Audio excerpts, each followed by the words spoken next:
Jum L-Omm ta' din is-sena se jibqa' mnaqqax għal dejjem bħala l-aktar jum speċjali għal Massielle u John, koppja li ilhom 10 snin jippruvaw isiru ġenituri.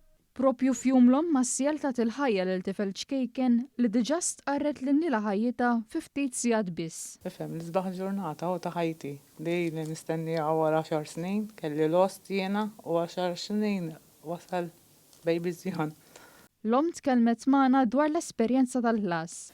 Ifhem, tiegħi ma kienx faċli, imma għaddiet u meta taraħ f'idejk u mhux tinsalu ġieħ kollu. Ma' Massielle ingħaqad żewġa John li bajnejh jixelu għalilna kemm dan huwa jum speċjali għalihom. Ħafna sabiħ huwa tnejn aħna hu speċjalment għall-mara. Fost dawk li taw il-ħajja f'Jum L-Omm kien hemm ukoll Malvina li weldet lit-tieni tifel tagħha. Bit-bissima qaltilna kif issa tħares il-qudiem għall-futur meta tixtri rigal għall-bina feluq sninu u jixtrila wieħed għal Jum L-Omm. It wasn't planned on Mother's Day. He came. He just chose to came in this day, so I'm very happy.